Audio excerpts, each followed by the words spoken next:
આણંદ જિલ્લાના ખંભાત નગરપાલિકામાં યોજાયેલી સામાન્ય બેઠકમાં હોબાળો થયો હતો। સામાન્ય બેઠક પહેલાથી જ પાલિકામાં ભારેલા અગ્નિ જેવી સ્થિતિ જોવા મળી હતી। બેઠકના એક દિવસ પૂર્વે જ ખંભાત નગરપાલિકામાં જ કહી શકાય કે 8 જેટલા સભ્યોએ રાજીનામા આપી દીધા હતા। સત્તા પક્ષના સભ્યોએ એકાએક રાજીનામા આપી દેતા ખંભાત શહેરના રાજકારણમાં ગરમાવો આવી ગયો છે। વાત કરી જે બાદ ખંભાત નગરપાલિકાની સામાન્ય સભા મળી હતી અને જેમાં સામાન્ય સભા મળે તે પહેલા જ ખંભાત નગરપાલિકામાં પેન્શનરોએ હોબાળો મચાવ્યો હતો। ઉલ્લેખનીય છે કે નગરપાલિકા પ્રમુખે આક્ષેપ કર્યો હતો કે આ બેઠકમાં કોંગ્રેસના સભ્યોએ એજન્ડા તેમજ અન્ય કાગળો ફાડી નાખ્યા હતા। સામાન્ય બેઠકમાં નિવૃત્ત પાલિકા કર્મચારીઓને પ્રવેશ આપવા મામલે ખાસ વિરોધ પક્ષે હોબાળો કરતા જ કોંગ્રેસના સભ્યોએ પણ તેમને સમર્થન આપ્યું હતું। કોંગ્રેસના સભ્યો દ્વારા એજન્ડા અને અન્ય કાગળો જે મહત્વના હતા તે ફાળવવામાં આવ્યા હતા, ખાસ ફાડી દીધા હતા। અને ત્યારે વાત કરીએ તો કોંગ્રેસ અને ભાજપના સભ્યો આમને સામને આવી ગયા હતા।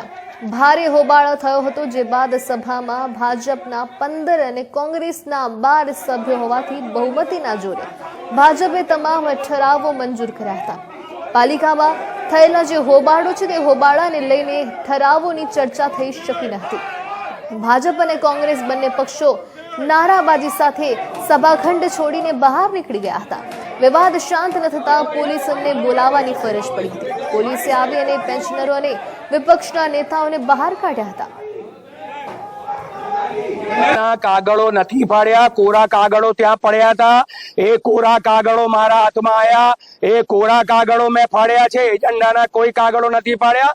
અને હું આપને કહું, આ ભારતીય જનતા પાર્ટીની જ્યાં જ્યાં સત્તા છે ત્યાં ત્યાં વિપક્ષને દબાવવાનો પ્રયાસ થઈ રહ્યો છે અને એમાં અમે જરાય અમને કોઈની બીક લાગતી નથી।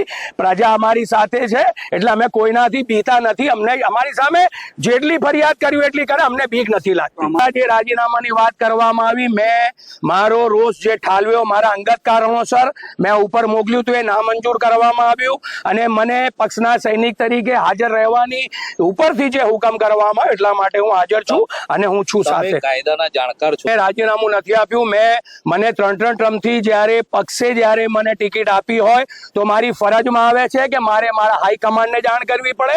એટલે કલેક્ટરને જે લેટર હતો એ ઉપર મેં જાણ કરી અને એમણે મને ના પાડી। એટલા માટે હું આજે આ પ્રજાની વચ્ચે અને એમના પ્રશ્નો ઉઠાવવા માટે હું છું આજે પણ। એમાં અમારા ભાજપના 15 સભ્યો અને કોંગ્રેસના 12 સભ્યો અને 4 એજન્ડાની આઇટમો હતી। એ 4 એજન્ડાની આઇટમોમાં અમે 15 ભાજપના અને 12 કોંગ્રેસના થઈને અમારે 15 બહુમતીથી પાસ કરી છે। અને બીજું કે એમને જે સરકારી કાગળ એજન્ડા એ જે બધું ફાડ્યું છે એના માટે અમે ચીફ ઓફિસરને કહીને કાર્યવાહી કરાવશું। સરકારી વિકાસના કામોમાં અડચણ